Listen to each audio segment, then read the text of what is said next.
our willingness to feel any emotion, and absolutely in friendship, but this is for anything. Anyone wanting to start a business or go after a dream, we need to be willing to feel all those feelings, because if we're not afraid of the feeling, there's nothing we're afraid of except regret. Here is what I know too about self-confidence. It's not a genetic lottery ticket. It's not something that one person is born with and someone else is not. It's not something you get because you look a certain way or you have a certain skill. Self-confidence is a skill. Self-confidence is a skill that you develop, and it is a choice you make. When you choose to know who you are, so the people that I want to be around, my personality, my voice, my values, knowing who you are, you love that person, and you believe in her. Those are all choices that you can make, because you can choose to believe the goodness in you, choose to believe that you can do what you want, that you can make the friends that you want. It's a journey you're forever on. I always say I'm really skilled in self-confidence because I'm so intimately acquainted with doubt and fear.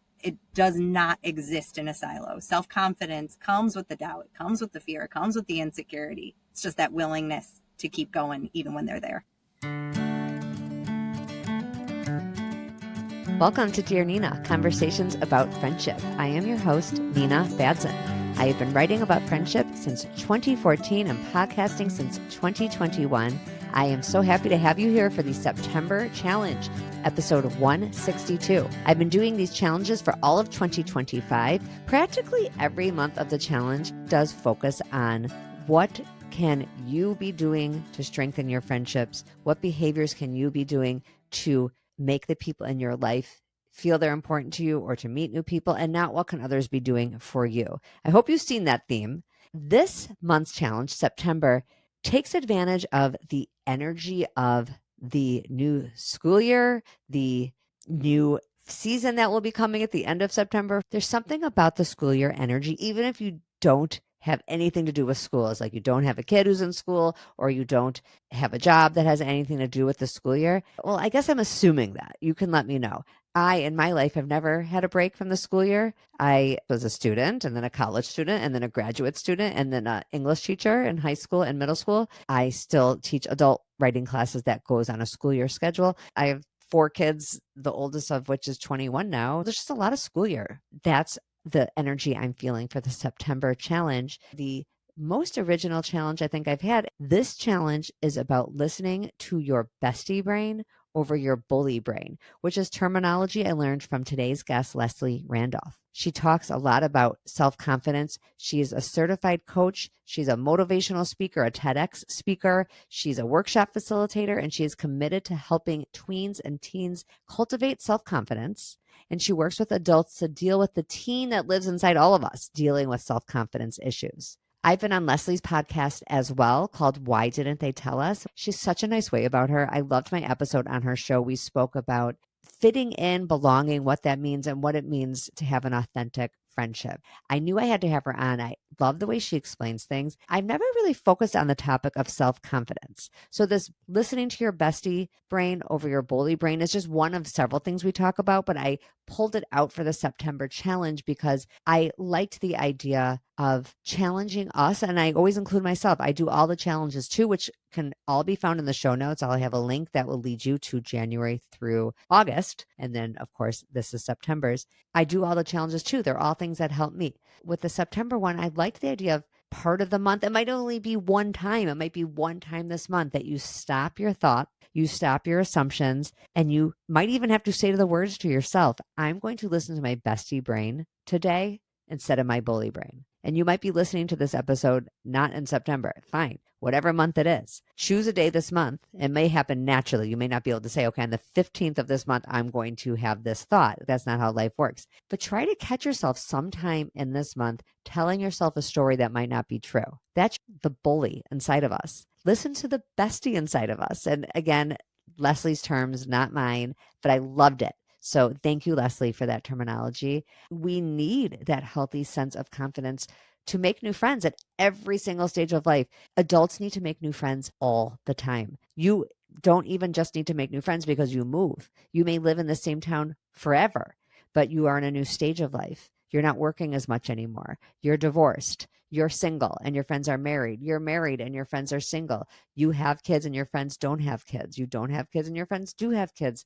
You realize that everyone in your life is exactly like you and you would like to make older friends, younger friends, friends of a different background. There are so many reasons why you might want to make new friends. It's also about keeping the friends that you are making along the way, which takes some confidence, not listening to the bully inside of us that tells us that someone's mad at us, that people don't like us.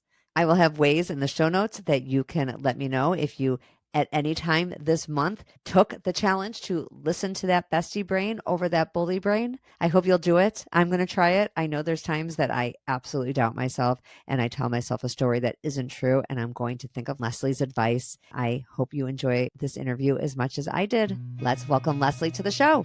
Hi, Leslie. Welcome to Dear Nina. Oh, I'm so excited to be here, Nina. Thank you so much. I loved being on your podcast. It's fun. It's like I came to your house and now you're a guest in my house. We're swapping play dates. It's perfect. And I don't do that often. I love the way you approach confidence and relationships so much. I would like to start by having you define confidence, self-confidence. Yes, because there is a difference actually between confidence and self-confidence. So my definition of self-confidence is that it is a feeling that comes from your thinking. It is a feeling that comes from your thinking of knowing who you are, loving that amazing human, believing in her. It is the product of taking courageous action, even when every other emotion is present. It's a big definition. So it is knowing, loving, trusting, and believing in you, and the product of taking courageous action, even when every other emotion is present. That last part is so important. I'm jumping out of my chair because I'm excited to hear you say it that way.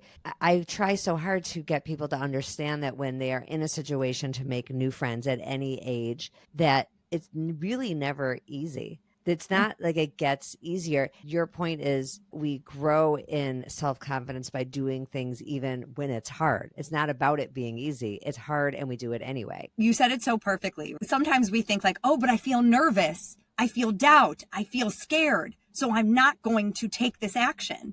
But the truth is you cultivate self-confidence when you notice those emotions and you take action anyway. Those emotions can be there. As long as you are a human with breath in your body, you're going to feel those feelings. You just can't let them be the decision makers in who you go up to and who you introduce yourself to. It's actually the willingness to feel those feelings that allow you to cultivate the confidence. That whole piece about willingness, I think that might be the difference between people who forge ahead and do make new friends and people who don't. Can you talk a little more about that? Oh, I couldn't agree more, right? It's noticing that emotion, but not giving it the microphone in your mind. I said self-confidence is a feeling that comes from your thinking. So we'll tie it to the front end of that definition. If we're focusing on all those what if worst case scenarios or mind reading of what they might think of me, we're not going to be able to take that courageous action. We're going to be paralyzed by that fear and that doubt. That's why we need to bring some new thoughts to the party of focusing on what's likable about me, focusing on what I could bring to that friendship, focusing on what I like about that person. The what ifs are always an imaginary story. Most of the thoughts that we think are just stories that we're telling ourselves. So if we're going to tell ourselves this fictional story about how they're going to be rude to me and they're not going to like me, we might as well tell the fictional story about how they're going to welcome me. They're going to love who I am because I'm lovable. I'm likable. I have these gifts that I can bring to any friendship. We have to be willing to poke holes in the story that doubt and fear tell us. But I want to be really clear, Nina, that doesn't mean they go away. Fear and doubt are going to come with you to the lunch table or the canasta table or the new group of friends or whatever event where you might be meeting, the networking event for business owners. Fear and doubt are going to be there, but they're not the ones that call the shots. Self-confidence is the one that loves you, believes in you, and says, you've got this, and I'm right here with you. I love this idea of flipping the script. That makes perfect sense to me. Like if you're going to take the time to tell yourself negative things about how the experience will go and they're not true, or it may be that it doesn't work out, but you don't know yet. You might as well, what's the word I'm looking for? Like make it a self-fulfilling prophecy in the positive way. Absolutely, because we never know. We just start believing that story. And if we believe that story, we're never going to take courageous action because that courageous action is actually terrifying. But if we believe that other story, even just a little, and take that step, say the hello. That's the only way we can prove either story true. The problem is a lot of people just believe that story. I think my life changed when I realized that the thoughts that I think are not facts and they're not truth. The thoughts that we think are not facts. Yes, that's right. And especially when we're reading other people's minds or predicting the future. Those are two red flags of, oh, I could challenge this thinking. And if I did, what other story could I believe? But so often we just think that our thoughts are like the weather report. It's sunny and 76 degrees and she doesn't like me. It's so true. I'm laughing because of like the truth of it. And I do often talk a lot on this podcast about assuming the best of people and how it really is the best thing for friendship. What you're saying are really directions for how to do that, because it's easy to say assume the best. What you're saying is you assume the best by flipping the script and self-talking, actually saying to yourself, these positive things are going to happen, or they are thinking these positive things, fill in the blank instead of the negatives that you've been putting into the blank. 100%. Or you can just neutralize it. In my coaching practice, because I work predominantly with teens, the way that I sometimes think about it, and you'll actually love this, Nina, is that we either have like a bully brain or a bestie brain. Oh, I love it. Yep. And the bestie brain is the one that, she's assuming positive intent. She's seeing that positive outcome. She's seeing the goodness in you and why people would want to be your friends. And then the bully brain is the opposite, that what if, that worst case scenario, focusing on all your faults and your failures and the last time that you tried to make a friend. And she'll remind you of that story very frequently, right? We can choose to believe the bully. We can choose to believe the bestie. Thoughts are not facts. They're choices that you make. You get to choose the story. Or you can go neutral, because sometimes it's really hard to believe that bestie voice. I get it. But we could go like, I have no idea what people think about me. I have no idea what will happen. And the only way to find out is to take that courageous action. That's really smart. That neutral voice maybe is a more comfortable first step for people who are trying to flip from the negative voice that has been speaking to them.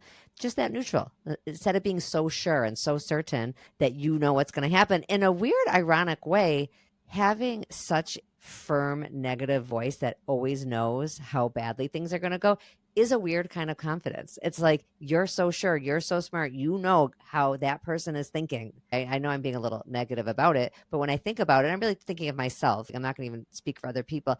If I've ever gone into a situation, I certainly have, where I'm 1,000% sure what the other person's thinking, wow, I must really be a genius that I know. You got to really fight yourself on that. We have to fight our inner odd confidence that we know so much better what other people are thinking. Yeah. I mean, I would put that towards like a false confidence. Yeah, it's right. certainly not rooted in loving and believing in yourself. And it certainly won't propel you to take courageous action. It's probably more an uncomfortable comfort. Okay, let's root this in real life examples. I know you have a major one from your life. Absolutely. Yeah. About 11 years ago, I moved from my hometown, which is actually your hometown, and a hometown that, even though Nina does not live here anymore, most people do not leave. It's like we are born here, we are raised here, we maybe go away for college, and then we come back here and raise our kids. It's a rinse and repeat. Leslie's talking about Highland Park, Illinois, or just that whole area. Deerfield, the Highland North Park, Shore. The North Shore.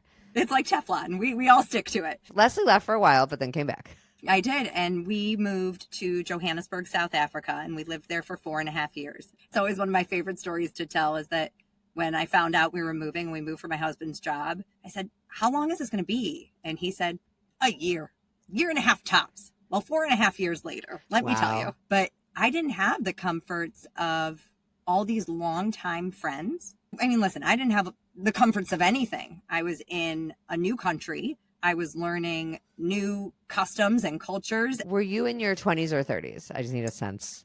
I was in my 30s and I moved there with a 13-month-old and I was 6 months pregnant when I got there. Oh my goodness. Yeah. First of all, when I say I didn't have my comforts, I also had been working my whole life and I no longer had my job to define me. So you want to look at this through that lens of self-confidence. All those thoughts that I could think about myself, they were really hard to find because so many of those thoughts were rooted in the reflection of my friends, the job that I had had. It was almost like an identity crisis. But what I do know about me, I love people. I am a social creature. I love connection. Now here I am in a country where I knew no one. And I was pretty stubborn when I moved. There's a nice contingency of South Africans here on the North Shore, but I was like, I don't need to talk to any of them. I talked to one, and then after that, I was like, nope, I'm going to figure it out myself. That was You mean like people who could have connected you with, oh, I have a cousin or something like that? You got it. Yep. Okay. No, I was like, I'm going to figure it out myself. That was a different kind of confidence. That Yeah. movie. And then once I got there, it was up to me. But I remember making it my mission that I was going to find friends. If I didn't, I don't think I would have been okay. I'll never forget. We had lived there for 10 days. My husband had to leave for 2 weeks. And so it was me and a 13-month-old in this new country. And you want to talk about willingness. I remember this moment of like, okay, so I can get in the car and take this kid out for lunch and figure out how to drive on the other side of the road and navigate and do all the things, or I am going to stay in this house and I will probably never leave. Yeah. So I got in the car and I went to a restaurant that was really kid friendly just down the road. And I went up to a woman who was at a table with a kid about my son's age. And I said, hi, my name's Leslie. I'm from America. I've got about an hour before my kid's nap. What would you recommend we do after lunch? Wait, we just have to appreciate that. That's really hard. Leslie, I'm so impressed. Sometimes I look back at her, Leslie, bold Leslie that went to South Africa, and I thank her so much. I am also impressed with her because there was a lot of fear. And there were tons of fears, not just the thought that this woman could look at me and be like, who are you? Yeah, like, why are you talking to me? Yeah. Why are you coming up to my table? I want to say something. Don't forget where we are in the story. I did a short solo episode about something I called freshman energy and how it's easier to make friends, those first, not even just 2 weeks, but like the first 48 hours of freshman year of college. Everybody's in that same mind space of, it wouldn't be weird to go up to a table then. It would be, I don't know if weird's the right word, but it wouldn't be as uncomfortable because everyone's in the same boat. I was moving my son into college, and I remember it from my own freshman year experience. It's so normal to walk by someone's open door with their parents in it. Oh, hey, my son's Sam. Hey, Sam, I'm Jared from Cleveland. People did that. People just walked by, and then he would walk by and he'd be like, hey, what's up? I'm in room 504. There's all this openness. By maybe a month in, not as much. But what you did, it was like you went in there with freshman energy, but it's like she lived there. It's not like she had freshman energy. That's what I'm saying about how brave it was. It's really hard to be the new person in a place where other people aren't new. 1000%. That is so much harder than everyone's new together. So much. It's a different universe. I'm going to steal freshman energy because I love it so much. It still requires that willingness, that courageous action. The thing about courage is, by definition, you only need courage when fear is present. Courage sounds so noble. Think about courage. You only need courage if you feel afraid. So even walking by those doors, there has to be some courage there because you have to challenge that belief of they're going to think it's so weird. I'm sure I don't remember Leslie 11 years ago walking up to that table, but I'm sure there was a thought of she's going to think this is so weird. But for me, and probably for freshmen too, this sounds dire. I can't think of a more poetic way to say it, but the stakes were high for me. Mm-hmm. It was really important that I found some people. And if it wasn't this girl, I was going to find someone else. Turned out she became the fastest forever friend I will ever know. Our kids were born on the same day and they were ended up going to the same preschool. So she ended up being pregnant? My 13-month-old at the time was the same age as her kid. They went to the same preschool together. She became one of my life rafts in South Africa. She introduced me to people. And to this day, her birthday's coming up next week. And I know I'm going to reach out to her. I mean, and we're on the other side of the world now. She will forever be a friend. But it required that willingness. That's a great origin story. I'm sure she has told it too. Oh, and then Leslie came up to my table. A lot of friendships, just like romantic relationships, have these meet cute origin stories, either on accident or somebody made a brave first step. That's how it is. Absolutely. But someone has to take it. And I always think it might as well be me. Because if we're sitting and waiting for the other person, we could be waiting forever. And think about that for a moment through that lens of self-confidence. If we're waiting forever, now all of a sudden those beliefs of loving and believing in you, they feel a lot harder to believe because we don't have evidence for them. But it's not because they're true. It's because you haven't taken action to prove them true, that you are likable, that you're someone people want to get to know, that you have gifts that people really gravitate towards. It's your responsibility for people to get to know you. That's something I say to my clients all the time. It's my responsibility for people to get to know me, and it's my responsibility to find my people. When we take that ownership and then couple it with that self-confidence, that's a key to finding friends. It's such a key. And I love what you're saying about having the evidence. Okay, I've done it before. I can do it again. And you have to create a track record for yourself. If you don't have a voice in your life that is constantly telling you how great you are, most people don't. You have to create and even if you do, you still need evidence to back it up. It wouldn't help just to have someone, a parent, a grandparent, an aunt, an uncle. It wouldn't help to have those people just buttering you up all the time. It's a nice start. Of course, you want to build your kids up or people you know in your life. But yeah, evidence. We need evidence, a track record. And you just touched on something that I think about often, and particularly as we're raising kids.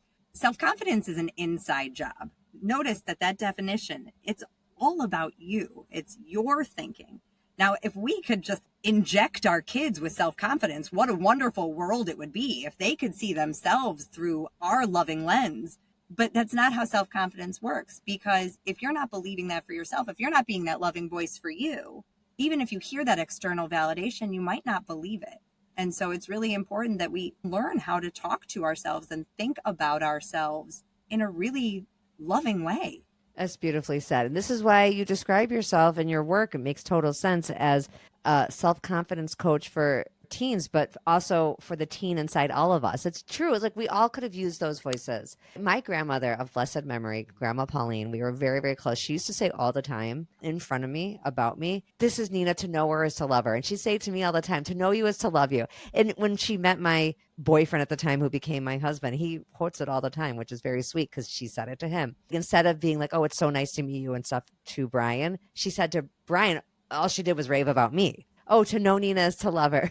So my point on that is it does help to speak nicely to the loved ones in your life. It's not like I never had confidence issues, self-confidence issues, even with that voice in my life. I still had to prove to myself within that I was a worthy person, that to know me would be to love me. You get to put those people's words in your evidence file. I sometimes think of my job as a self-confidence coach, and predominantly with my teens, but also with the teen that exists in all of us, to give them a voice that I can be their bestie voice until they're building their own up.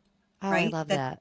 That they can borrow my belief in them as a coach. I'm not their mom, right? I've got no skin in that game. I just can see the goodness in humans. I give them my lens so that they can start seeing it for themselves. So absolutely. You have Grandma Pauline.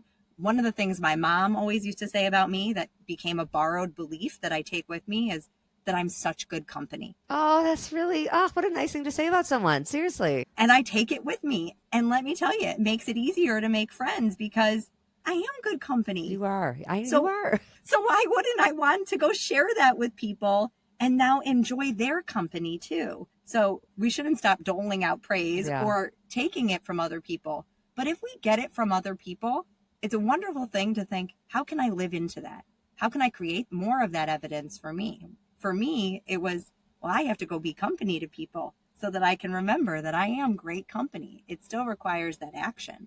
Let's come back to South Africa. So you make the one friend, and I know you made more friends. And I also want to say something else about your trip and just life in general. You are aware that you really love people. You're a social person. I would also say, and I know you agree, I'm just saying this for the listeners, that even if you aren't someone who necessarily would describe themselves as someone who really loves being around people, we still need people. People sometimes think, oh, I just hate to be around people. Right? And there is real social anxiety that people have and suffer with. Even with that, you cannot exist in this world and have mental and physical health even without some connections with people. So even if it's not a need that you're feeling at the time, it will get there eventually. So it's smart to put a plan in place when you are somewhere new. You're in a new stage of life. You're an empty nester now, whatever this situation is that now you find yourself with more time, more need for friends. That's where these skills come into play. It's so important. Agreed. And not everyone is an extrovert, but for those who might be introvert curious or extrovert curious, go back to that idea of who has the microphone in my mind. Is it fear? Is it doubt? Is it insecurity that's calling the shots that has me avoiding human connection? And if it is, what could I do to challenge that? Because I couldn't agree with you more, Nina. I think that this is what makes life worth living, is the connections that we have and the people that we get to love and be loved by. And it's what makes the world go round. Right.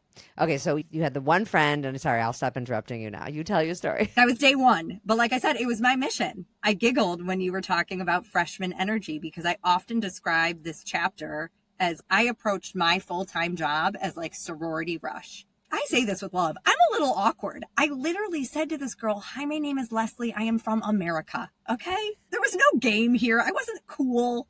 I was awkward. I looked for spaces where I could find my people. First of all, where could I find people? Let's just go for the masses. Just people. Yeah. Just people. From there, I could find my people. There's a big expat community, the people that come there from other countries. There were a lot of us. And so there were social groups, but it required going and then walking into a room with, call it 75 women of varying ages from different countries, from different backgrounds, that willingness to go up to someone and say, "Hi, my name is Leslie and I am from America." I think I probably improved my pickup line by the... Did you maybe say Chicago? You know, people would get a little kick out of being from a specific place in America. I did. I probably said Chicago at some point. Then I would go to those. And from there, I would make it my job to get to know people and to give them the opportunity to get to know me. Me just as I am. You know, I wasn't practicing those pickup lines. Maybe there was still some more, "I'm from Americas." But what were their interests? What were they like to be around? What was their personality like? And from there, I made the most extraordinary friends. People that will, I said, fast and forever friend of that first. I can say the same for all the incredible women that I get to meet. And I'm back in Highland Park. I am living blocks away from girls that I have known since birth. And still we struggle to get together for a birthday dinner once every few months. Yeah, that's real. That is real. It is very real. But I will tell you this, those friends from South Africa, in a few months, I am going on a trip with them. And this is the second one that we have done. This time we've got 13 coming from all over the world. Yeah, where do they live? I have friends coming from Panama, from Tokyo, from Dubai, from South Africa, from London, from New Zealand, from Amsterdam. I don't know if I'm forgetting any. And then That's me incredible. from America. From Chicago. And where are you meeting? How do you decide? We are meeting in Spain because we have a very gracious friend that is able to accommodate us. And well, that makes it easy. There you go. It makes it very easy. And selfishly, I'm like, I've never been to Spain. I'm so excited. But we made it happen. Gosh, isn't that true, though, how it's hard to go for a walk with someone who lives nearby, but you're going to have 13 people from a bunch of different countries all meet in Spain. When you met in South Africa, most of you were not going to be living there more than a couple of years. Yeah, the majority, there were a few, there's some good South Africans that are still there and, you know, welcomed us expats like family. But yes, there was a finite amount of time. What do you think that does to making friends? I hate to get like all philosophical, but you know, you think about those moments of life is short. And if you knew life was short, what would you do?